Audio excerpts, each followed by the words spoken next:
बाबा होने का ढोंग करते श्री प्रेमानंद जी महाराज।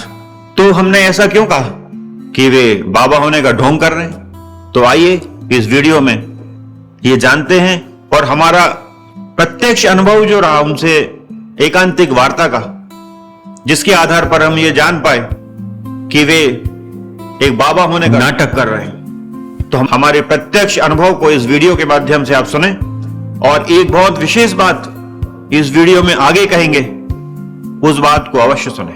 तो आज इस वीडियो के माध्यम से प्रेमानंद जी महाराज से वार्तालाप का, एकांतिक वार्ता को जो हमारा अनुभव रहा, हम अपने अनुभवों को शेयर करेंगे कि हमें क्या अच्छा लगा और ऐसी कौन सी चीज जो बड़ी खटक रही, जो बड़ी अखर गई, जिसने मन को बड़ा दुखी किया, पीड़ित किया। तो हम अपने अनुभवों को आपके समक्ष रखेंगे।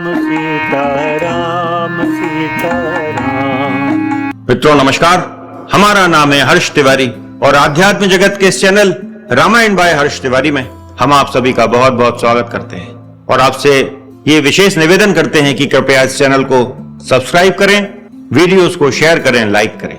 और आज की चर्चा का जो विषय हमने लिया है वो बड़ा विशेष है, क्योंकि विगत दिनों हमारा वृंदावन जाना हुआ। मित्रों, हमारी तो कोई वृंदावन जाने की ऐसी कोई इच्छा नहीं थी। उसका एक कारण और था कि हम लोग कुछ दिन पूर्व ही, कुछ माह पूर्व ही चित्रकूट के दर्शन करके आए। भगवान श्री राम और माता जानकी से संबंधित चित्रकूट में जो स्थान है उनके दर्शन कर कर आए और कामतानाथ जी की परिक्रमा कर कर आए, जहां भगवान श्री राम चित्रकूट में अपने निवास के दौरान रहे। उस कामतानाथ पर्वत के दर्शन कर कर आए, परिक्रमा कर कर आए। और एक विशेष स्थान जहां माता सीता और भगवान श्री राम के चरण पड़े और जहां माता सीता ने गोदावरी का प्राकट्य कराया, वो गुप्त गोदावरी गुफा, उन सब के दर्शन कर कर हम कुछ ही समय पहले ही लौटे थे। इस कारण क्योंकि इस समय हम भगवान श्री राम और माता जानकी की भक्ति में लगे हुए हैं, जैसा कि आप हमारे वीडियोस में देखते होंगे।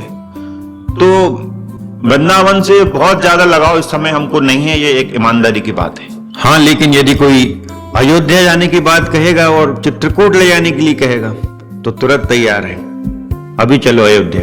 लेकिन हमारी श्रीमती, वो उनको बहुत दिनों से वो एक ही एक बात कह रही थी कि वृंदावन जाना है, गिरिराज जी की परिक्रमा करने जाना है, बांके बिहारी जाना है। बार बार उनके मन में ये इच्छा हो रही थी, तो फिर हमने उनको मना नहीं किया। जब उनकी इतनी तीव्र इच्छा थी कि मुझे वृंदावन जाना है, वृंदावन ले चलो, तो फिर हम लोगों ने रिजर्वेशन कराए, लेकिन वृंदावन गए। हाँ, प्रेमानंद जी से मिलने की कोई ना प्लानिंग थी ना कोई इच्छा थी, क्योंकि वैसा सुनते हैं कि बड़ा कठिन है उनसे मिलना, तो उनसे मिलने की तो कोई प्लानिंग नहीं थी।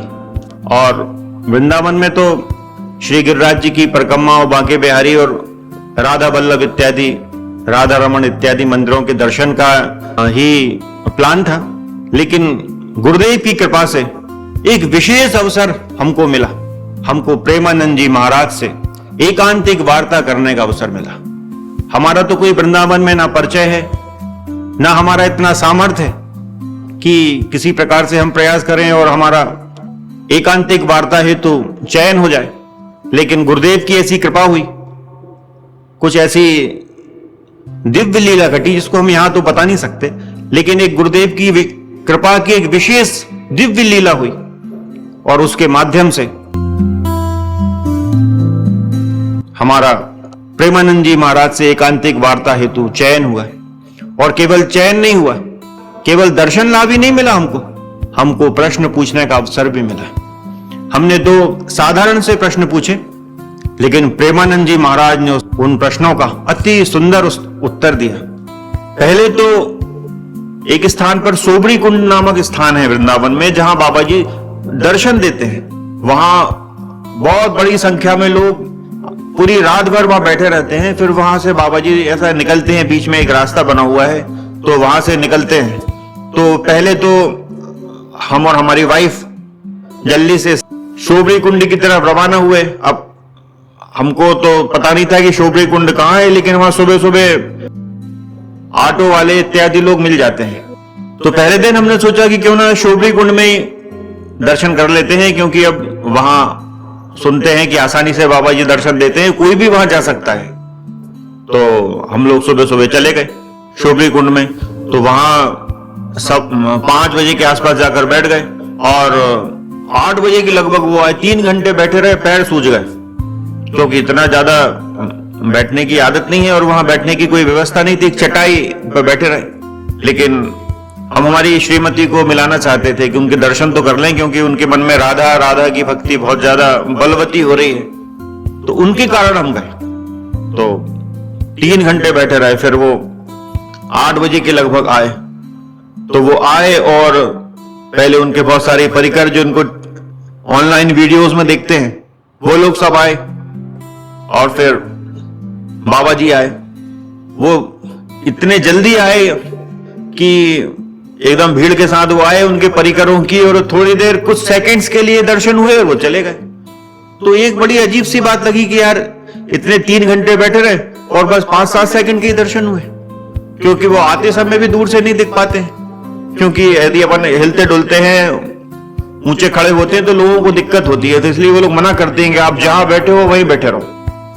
तो मन में एक रह गई कि यार इतने 3 घंटे जगे, इतनी रात को जगे, उठे, तैयार होके आए और वो 4-5 सेकंड के दर्शन हुए। और बच्चों को भी नहीं लाए थे क्योंकि बच्चे सो रहे थे। तो फिर हमारे मन में ये बात आई कि यार एकांतिक वार्ता में मिलने का प्रयास करना चाहिए। अब ये होता अकेली कुंज में, क्योंकि वो जो 5-7 सेकंड के दर्शन हुए उनसे मन नहीं भरा है। जबकि हमारा प्रेमानंद जी में कोई ज्यादा इंटरेस्ट था ही नहीं। हाँ, उनमें एक दिव्य आकर्षण है और वो भगवान के भक्त हैं, ये सब जानकारी है। तो उनके प्रवचन सुने हैं, बहुत सारे वीडियोस उनके देखे, लेकिन उनसे बिल्कुल मिलने का ऐसा कोई आकर्षण नहीं था। अब लेकिन जब उनके दर्शन अच्छे से नहीं हो पाए, बस वो ऐसे करते हुए आए और 5-7 सेकंड दर्शन हुए, वो चले गए। तो मन में बड़ा अजीब सा लगा यार कि ये तो बड़ा गलत हो गया। और हमारे दोनों बच्चों को भी हमारी इच्छा थी कि ऐसी शख्सियत से मिलाना चाहिए। तो फिर हमने प्रयास किया, हमारे जहां तक जो सोर्सेज है हमारे वृंदावन में, जैसा कि हमने निवेदन किया कि हमको तो वहां कोई जानता नहीं है, लेकिन गुरु कृपा से जो हमारा परिचय है उनके माध्यम से हमने प्रयास किया। तो हमको एकांतिक वार्ता का टोकन मिला, लेकिन वो दर्शन का टोकन मिला। तो अब हमको ये आइडिया नहीं था कि दर्शन क्या है, एकांतिक वार्ता क्या है। अब हमारी इच्छा ये भी थी कि हम कुछ प्रश्न पूछेंगे। तो प्रश्न भी एक दिन पहले ही सोच लिया था कि ये प्रश्न पूछना है। तो अब गए वहां।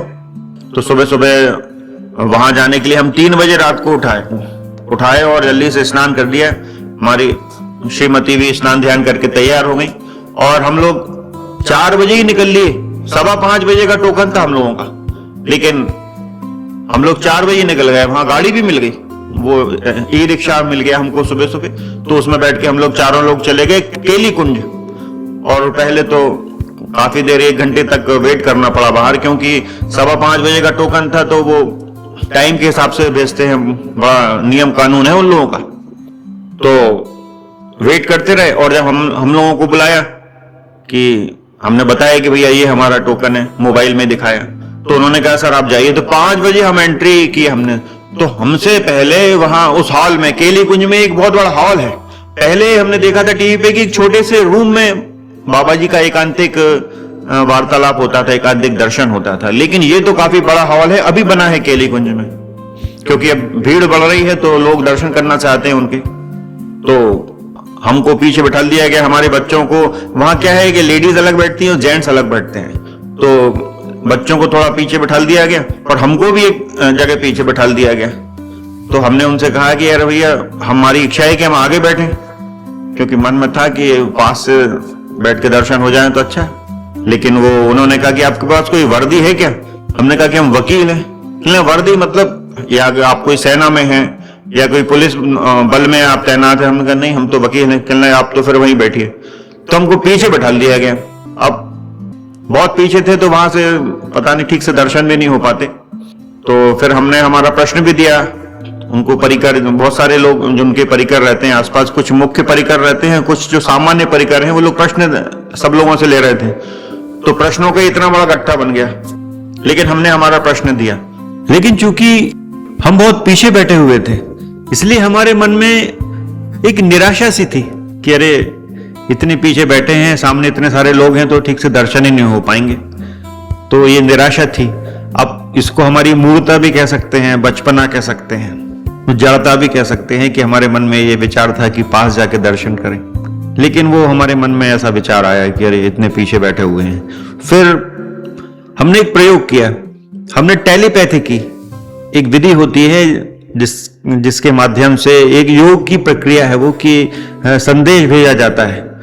तो हमने टेलीपैथी के माध्यम से प्रेमानंद जी महाराज से संपर्क करने का प्रयास किया कि हमने प्रश्न भेजा है, आप कृपया हमारे प्रश्न को सिलेक्ट कराएं और उसका उत्तर अवश्य जरूर दें। हमको तो इतनी पीछे बिठा दिया है, हम आपके समीप से दर्शन करना चाहते हैं। ऐसा हमने टेलीपैथी के माध्यम से प्रेमानंद जी महाराज को संदेश भेजा। थोड़ी देर बाद जो प्रश्नों का चयन हुआ उसमें से 25 या 30 प्रश्न चुने गए। तो उन प्रश्नों में हमारा नाम भी आया है कि हर्ष तिवारी। तो हाँ, हम ही हर्ष तिवारी हैं, यानी आपका प्रश्न का चयन हुआ है, आप इधर आ जाइए। तो हम जहां सबसे पीछे बैठे हुए थे, हमको आगे बुला लिया गया, तो बड़ा अच्छा लगा। ऐसे 25-30 लोगों के प्रश्न सिलेक्ट हुए थे, उनके प्रश्नों का चयन हुआ था कि ये प्रश्न रखे जाएंगे, तो आगे आ गए।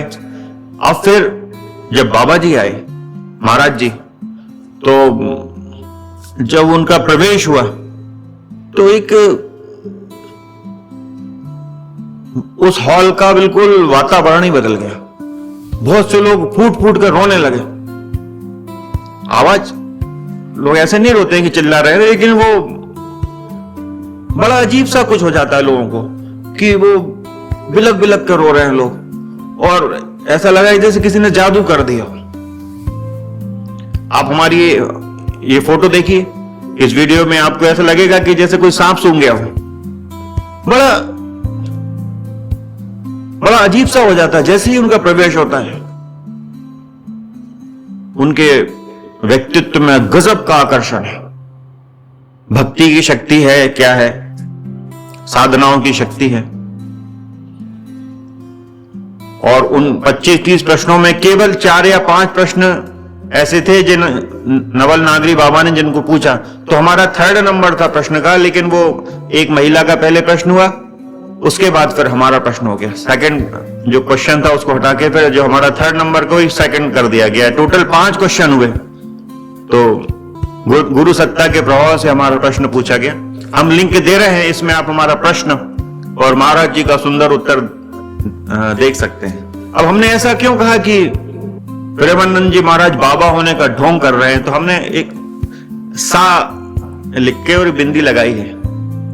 वो साधारण सामान्य शब्द के लिए हमने सा लिखा है कि जब हम वहां बैठे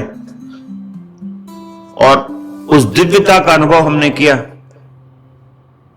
हमको समझ में आ गया कि ये कोई बाबा नहीं है, ये कोई साधारण बाबा हम लोगों के सामने नहीं बैठा हुआ है।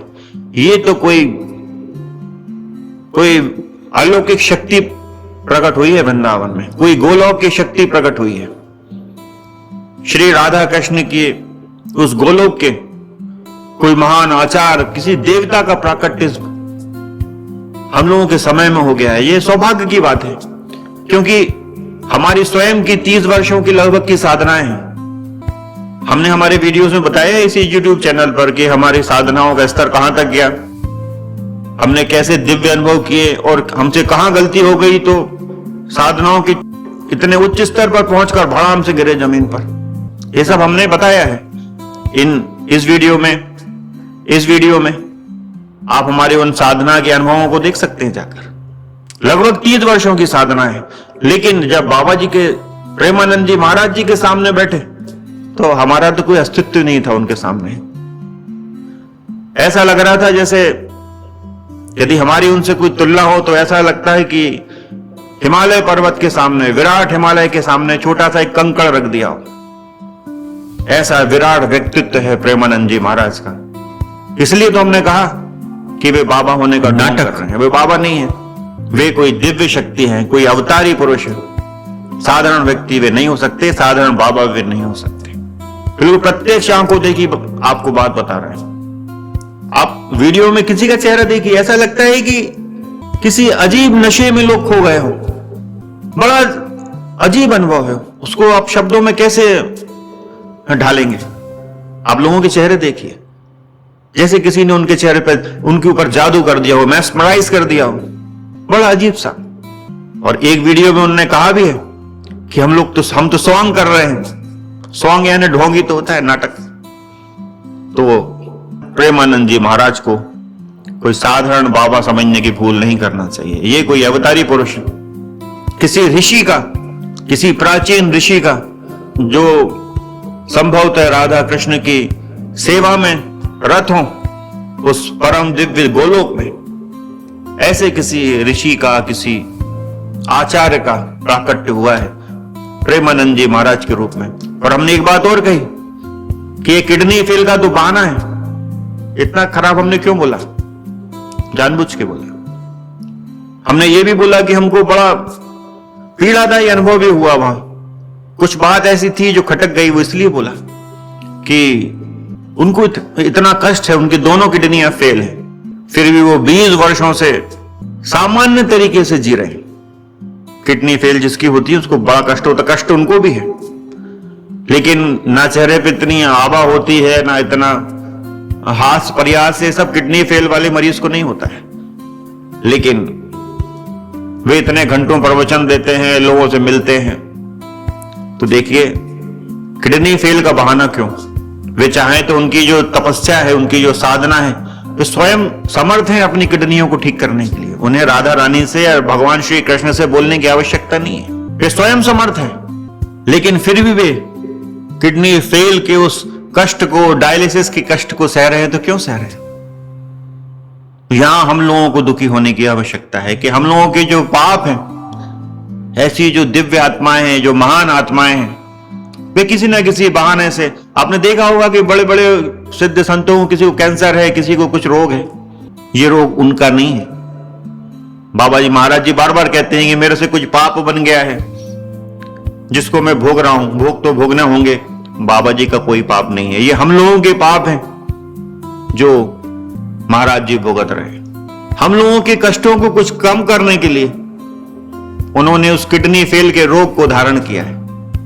उनके जो विशेष भक्त हैं, जिनका कल्याण करने के लिए वे इस पृथ्वी पर आए हैं, उनके कष्टों को कम करने के लिए उन्होंने किडनी फेल का ये रोग स्वयं ने धारण किया है। अपने भक्तों के कल्याण के लिए इस अपार कष्ट को वे सह रहे हैं। उनका कोई पाप नहीं हो सकता, क्योंकि ये तो हमने वहां बैठकर अनुभव किया। तो हमने जैसा कि पहले निवेदन किया कि हम कोई विशेष बात कहेंगे आगे इस वीडियो में, तो विशेष बात यह है कि देखिए प्रेमानंद जी महाराज कोई साधारण व्यक्ति नहीं है, कोई साधारण बाबा नहीं है। बाबा होने का तो वो नाटक है, वो बाबा नहीं है।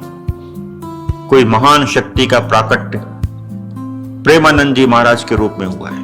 तो आज के इस कलयुग में जहां इतना कपट, छल, इतना झूठ, इतना सब कुछ जहरीला वातावरण है, संत महात्माओं को भी देखें तो इतनी सच्चाई, इतनी महानता कहां बची है, कम हो गई है।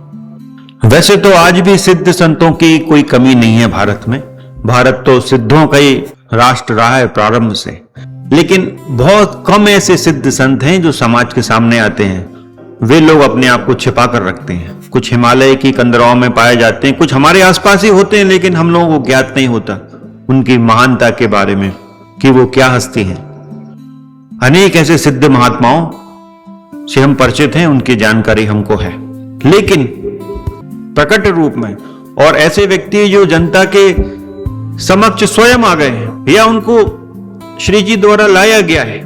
इस संसार के, इस हम लोगों के जो आसपास का वातावरण है, वो उसमें जो पतन होते जा रहा है, नैतिकता का पतन, चारित्रिक पतन जो हम लोग आसपास देख रहे हैं, उसको दूर करने के उद्देश्य से, और हमारे जमाने में सतयुग का कोई व्यक्ति यदि सामने आ जाए तो हम सब लोगों की ड्यूटी है, हम सब लोगों का ये कर्तव्य बन जाता है कि हम लोग एक बार दर्शन करने अवश्य जाएं। तो हम यही निवेदन करना चाहेंगे सब लोगों से कि देखिए वे अस्वस्थ है, भगवान उनको बहुत लंबी आयु दे, लेकिन कितनी लीला उनने चुनी है उनकी श्री जी ने, राधा रानी ने उनको कितने समय के लिए भेजा है तो वे ही जानते हैं। इसलिए शीघ्र उनके दर्शन का प्रबंध आपको करना चाहिए। या तो आप शोभरी कुंड में उनके दर्शन कर लें, बहुत थोड़े समय के लिए दर्शन होगा, लेकिन उनका ऑरा बहुत दूर तक जाता है, तो शोभरी कुंड में भी आप दर्शन कर सकते हैं। और यदि संभव हो सके तो आप एकांतिक वार्ता में उनके समक्ष बैठने का प्रयास करिए। अब देखिए, प्रश्न उत्तर ये तो गुरु कृपा से संभव हो पाता है कि अब जैसे हम अपने आप को सौभाग्यशाली समझते हैं कि हमारा प्रश्न सिलेक्ट हुआ और महाराज जी ने उनका उत्तर दिया, इतना सुंदर उत्तर दिया। हमने लिंक दी है नीचे, आप उस लिंक में देख सकते हैं। लेकिन आपको एक बार प्रेमानंद जी महाराज के दर्शन अवश्य करना चाहिए।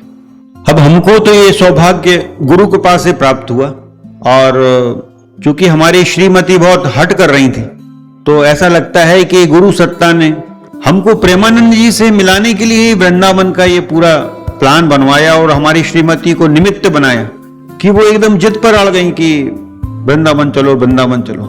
उनके मन में इतनी तीव्र इच्छा वृंदावन जाने की गुरु सत्ता द्वारा ने ही प्रकट की, जिस कारण उन्होंने जिद की। और हमको बाद में लगा ऐसा कि यदि प्रेमानंद जी से ये वार्तालाप नहीं हो पाती, उनके दर्शन नहीं हो पाते, तो ऐसा लगता है कि हमारी ये जो आध्यात्मिक यात्रा है वो अधूरी रह जाती।